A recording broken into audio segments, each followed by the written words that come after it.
നമസ്കാരം. ഞാനിപ്പോൾ ഉള്ളത് വയനാട് ജില്ലയിലെ ചെട്ടിയാലത്തൂർ എന്ന് പറയുന്ന പ്രദേശത്താണ്. ഒരു 2-3 എപ്പിസോഡുകൾക്ക് മുന്നേ നമ്മൾ ചെട്ടിയാലത്തൂരിൻ്റെ അതിമനോഹരമായ കാഴ്ചകളൊക്കെ നമ്മൾ കാണിച്ചിരുന്നു. അതേ പ്രദേശത്ത് തന്നെയാണ് ഞാൻ വീണ്ടും ഉള്ളത്.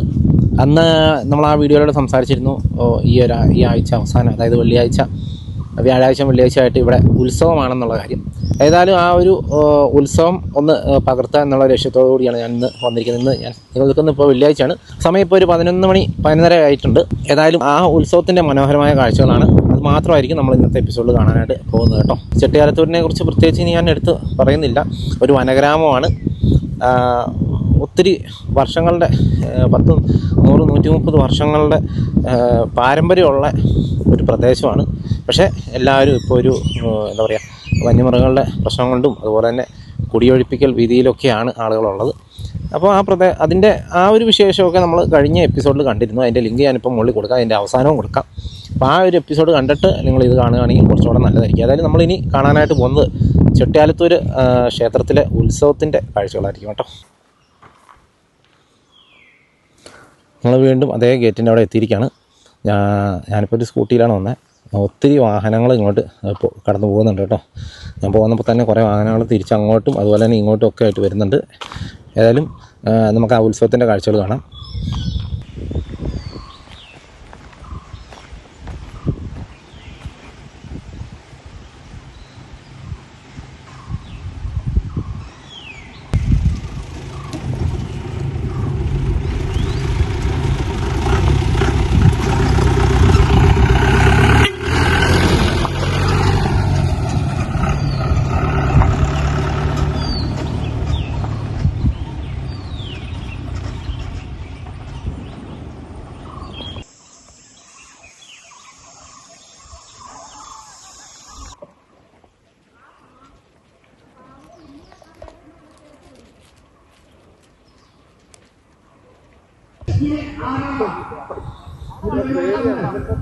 ഏതായാലും നമ്മളന്ന് കണ്ട ആ ഒരു പ്രദേശമല്ല, ഇന്നിപ്പോൾ അവിടെ ഒരു ഉത്സവത്തിൻ്റെ ഒരു ആംബിയൻസാണ്.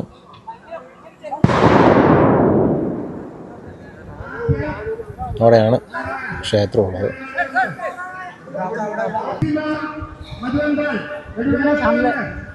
പേരെങ്ങനെയായിരുന്നു? പേര് വിജയൻ. എനിക്ക് ക്ഷേത്രത്തിന്റെ ചരിത്രം ഒന്ന് പറയാം.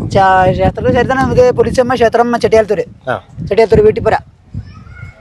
ഇത് എത്ര വർഷമായിട്ട് ഇങ്ങനെ? ഇത് കുറെ വർഷങ്ങളായി. എൻ്റെ അച്ഛനമ്മ ആചാരം നടത്തിക്കൊണ്ടിരിക്കുന്നതാണ്. കുറെ വർഷങ്ങൾക്ക് മുമ്പാണിത്. 108 വർഷങ്ങൾക്ക് മേലായിക്കണം. എല്ലാ വർഷവും ഒരു ഇത് കുംഭമാസം ഫസ്റ്റാണിത്. മലയാളമാസം കുംഭത്തിലാണ് ഫസ്റ്റ് ഇവിടെ പരിപാടി. ഇവിടുത്തെ പ്രതിഷ്ഠ ഇത് ദേവിയാണ്. അവിടെ വിഷ്ണു മുകളില് വിഷ്ണു. പിന്നെ ഡെയിലി ആന വരാറൊക്കെ ഉണ്ട് അവിടെ. ആ ഭാഗത്തേക്കെല്ലാം മുകളിലൊരു അമ്പലം ഡെയിലി വരും. സന്ധ്യാകുമ്പത്തിനും പിന്നെ ഒരു 6-6:30 അവിടെ വരും. അവര് വരും. പിന്നെ മുകളിലൊരു അമ്പലമുണ്ട്. നാളെ അവിടെ പൂജ കർമ്മങ്ങളൊക്കെ ചെയ്യുന്നുണ്ട്. ഞാൻ ചെറുപ്പം മുതലേ ഇവിടെ, എൻ്റെ അച്ഛനെ ഉള്ളപ്പോൾ ഇവിടെ ചെറുപ്പത്തിൽ ഇവിടെ തന്നെ ജനിച്ചു വളർന്ന ഇവിടെ. എന്റെ പണി വെച്ചാൽ ഞാൻ തേനെടുക്കാൻ പോകും. പിന്നെ ഈ കിഴങ്ങ് പറങ്ങളൊക്കെ കാട്ടിലൂടെ അതൊക്കെയാണ് എൻ്റെ പരിപാടി. ഈ കണ്ണിമാങ്ങ പറിച്ച് ഇങ്ങനെ ഒക്കെ കൊടുക്കും. കാട്ടിൽ ഫോറസ്റ്റ്. പിന്നെ പുറമക്കരൊക്കെ കൊടുക്കും. ആരെങ്കിലും വരുമ്പോൾ അങ്ങനെ എടുത്ത് കൊടുക്കും. കാട്ടുതേനൊക്കെ എടുക്കും. അതാണ് കൊമ്പുതേന്, ചെറുതേന് എല്ലാം എടുക്കും. ഞാനിവിടുത്തെ അമ്പലത്തിലെ മെയിൻ ആചാരത്തിലെ പരിപാടിയാണ് അവിടെ അമ്പലത്തിൽ. അപ്പുറത്ത് ഇവിടെ അന്നദാനം ഒക്കെ ഉണ്ടല്ലോ. അന്നദാനം ഭക്ഷണമൊക്കെ ഉണ്ട്. അപ്പോൾ ഈ സമയത്ത് ഇവിടുന്ന് പോയ ആൾക്കാരെല്ലാവരും തിരിച്ചു വരും. ഇവിടെ എത്ര കുടുംബങ്ങൾ പോയി ആ കുടുംബങ്ങളെല്ലാം ഇവിടെ വരും. ആണല്ലേ? ഇവിടെ ഉള്ളവർ തന്നെ ഉണ്ടാവുള്ളൂ അല്ലേ കൂടുതലും? അല്ലല്ല, പുറമേ നിന്ന് ആൾക്കാർ വരലുണ്ട്. ഇവിടെ അറിയപ്പെടുന്ന ഒരു ദൈവത്തിന് നമുക്കൊരു വിശ്വാസം, അമ്പലത്തിലെ വിശ്വാസം തന്നെ ആൾക്കാർ വരും. അവരെ ബന്ധുക്കാരും വരും. ആണല്ലേ?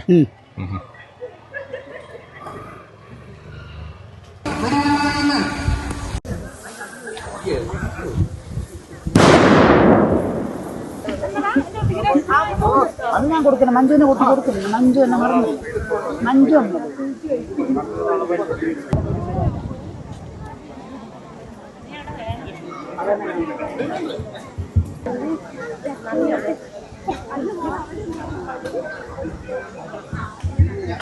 മാതി വീട്ടിപ്പുര വെടിവഴിപാട് ഒന്ന്.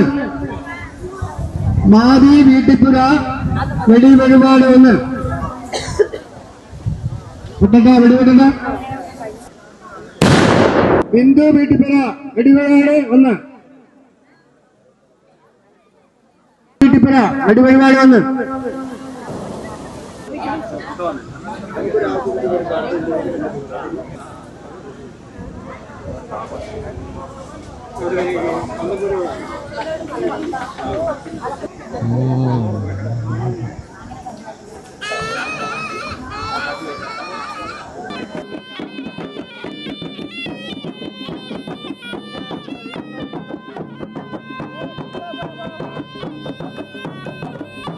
നമുക്ക് ഈ ദൃശ്യങ്ങളിൽ കാണാം.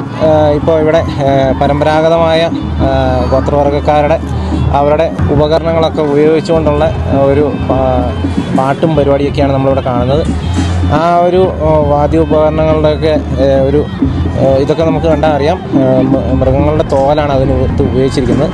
മാനിൻ്റെ ആണെന്ന് ഇവിടെ നിന്ന് കുറച്ച് പേരൊക്കെ പറയുന്നത് കേട്ടോ. അതായത് അവരൊക്കെ കാടുമായിട്ട് ബന്ധപ്പെട്ട് ജീവിക്കുന്ന ആളുകളാണ്. സ്വാഭാവികമായിട്ടും അതിനുള്ള അവകാശമൊക്കെ അവർക്കുണ്ട്. ഏതായാലും അത് വളരെ വ്യത്യസ്തമായൊരു കാഴ്ചയായിട്ട് എനിക്ക് തോന്നി കേട്ടോ.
ക്ഷേത്രത്തിൽ വരുന്നവർ ഇവിടെ കാടിലേക്ക് ഉള്ളിലേക്കൊക്കെ പോയിട്ടാണ് തിരിച്ചു വരാറ്. ഇവിടെയാണ് അന്നദാനവും കാര്യങ്ങളൊക്കെ നടക്കുന്നത്.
ചെട്ടിയാലത്തൂരിലെ ഉത്സവത്തിൻ്റെ ദൃശ്യങ്ങൾ നമ്മൾ കണ്ടിരിക്കുകയാണ്. നല്ല മനോഹരമായൊരു ഉത്സവം തന്നെയായിരുന്നു. പ്രത്യേകിച്ച് കാടിൻ്റെ നടുവിലായതുകൊണ്ട് തന്നെ അതൊരു പ്രത്യേകതയുള്ള ഒരു ഉത്സവം തന്നെയായിരുന്നു. ഞാൻ കഴിഞ്ഞ എപ്പിസോഡിൽ, അതായത് ചെട്ടിയാലത്തൂരിനെ കുറിച്ചുള്ള കഴിഞ്ഞ എപ്പിസോഡിൽ ഞാൻ പറഞ്ഞതാണ്, അല്ലെങ്കിൽ അതിനകത്ത് ഓരോ ആളുകൾ പറയുന്നത് കേട്ടാണ്. നിരവധി ആളുകൾ ഇവിടെ താമസിച്ചിരുന്നു, ഒത്തിരി ആളുകൾ ഇവിടുന്ന് ഒഴിഞ്ഞുപോയി. ആ ഒഴിഞ്ഞുപോയ ആളുകളൊക്കെ ഈ ഒരു ഉത്സവത്തിൻ്റെ സമയത്ത് ഇവിടെ വന്ന് ഒത്തുകൂടും കേട്ടോ, ഒത്തുകൂടുകയും ചെയ്യും. ഇവിടെ വലിയൊരു അന്നദാനവും പരിപാടിയൊക്കെ ഉണ്ട്. അതായത് വ്യാഴാഴ്ച തുടങ്ങിയതാണ്, ഇന്നിപ്പോൾ വെള്ളിയാഴ്ച, നാളെ ഉച്ചയോടുകൂടിയാണ്. നാളെ ഉച്ചയ്ക്കും അന്നദാനമുണ്ട്. അത് നമ്മൾ ആദ്യം നമ്മൾ ആ വീഡിയോയിൽ കാണിച്ച മറ്റൊരു ക്ഷേത്രം ഉണ്ടായിരുന്നു, ആ ഒരു ക്ഷേത്രത്തിൽ വെച്ചാണ് ആ ഒരു അന്നദാനം നടക്കുക. കൂടുതലായിട്ട് അതിൻ്റെ ഐതിഹ്യമൊന്നും പറഞ്ഞു തരാൻ എനിക്കറിയത്തില്ല. ഞാൻ അവിടെ നിൽക്കുന്ന 1-2 പേരോട് ചോദിച്ചപ്പോഴും അവർ പറഞ്ഞ കാര്യങ്ങളൊക്കെയാണ് നിങ്ങൾ ഇതിൻ്റെ അകത്തോടെ കേട്ടത് കേട്ടോ. ഏതായാലും പ്രത്യേകിച്ച് എനിക്ക് മനസ്സിലായൊരു കാര്യം എന്താണെന്ന് വെച്ച് കഴിഞ്ഞാൽ ഈ ചെട്ടിയാലത്തൂരിൻ്റെ ഒരു പേര് തന്നെ സൂചിപ്പിക്കുന്ന പോലെ തന്നെ ചെട്ടിമാർ, അതായത് വയനാടൻ ചെട്ടിമാരാണ് ഇവിടെ കൂടുതലായിട്ട് ഉണ്ടായിരുന്നത്. അവരാണ് ഈ സ്ഥലം ഒക്കെ പണ്ട് വന്ന് വെട്ടിപ്പിടിച്ചെടുത്തതൊക്കെ. അതുകൊണ്ടാണ് ഈ സ്ഥലത്തിന് ചെട്ടിയാലത്തൂർ എന്ന് പേര് വന്നതും. ഗോത്ര വിഭാഗക്കാരെന്ന് പറയുമ്പോൾ 2 വിഭാഗക്കാരാണ് ഇവിടെ ഉള്ളത്. ഒന്ന് പണിയ വിഭാഗക്കാരും അതുപോലെ തന്നെ കാട്ടുനായ്ക്ക വിഭാഗക്കാരും. അപ്പോൾ അവർ അവരുടെ നൃത്തരൂപങ്ങളും വാദ്യമേളങ്ങളൊക്കെ നിങ്ങൾ കണ്ടതാണ്. അപ്പോൾ അതൊക്കെയാണ് അവരുടെ രീതികൾ. അപ്പോൾ അവരും ചെട്ടിമാരും എല്ലാവരും കൂടെ ഒത്തുകൂടിയിട്ടുള്ള ഒരു ഉത്സവമാണ്. വളരെ മനോഹരമായ കാഴ്ചയായിരുന്നു. നിങ്ങൾക്ക് ഇഷ്ടപ്പെട്ട് കാണുമെന്ന് വിചാരിക്കുന്നു. 2 ദിവസമൊക്കെ എടുക്കുന്ന ഒരു ഉത്സവം ആയതുകൊണ്ട് തന്നെ നമുക്ക് മുഴുവനായിട്ടൊന്നും കവർ ചെയ്യാനായിട്ട് സാധിക്കില്ല. ഏതായാലും ഇത്രയൊക്കെയാണ് നമുക്ക് ഈ വീഡിയോയിലൂടെ കാണിക്കുന്നത്. വീഡിയോ എല്ലാവർക്കും ഇഷ്ടപ്പെട്ടു എന്ന് വിചാരിക്കുന്നു. അപ്പോൾ എല്ലാവരും ഒന്ന് വീഡിയോ ലൈക്ക് ചെയ്യാനും ഷെയർ ചെയ്യാനും സബ്സ്ക്രൈബ് ചെയ്യാനും കമൻറ്റ് ചെയ്യാനും മറക്കാതിരിക്കുക. ഓക്കെ.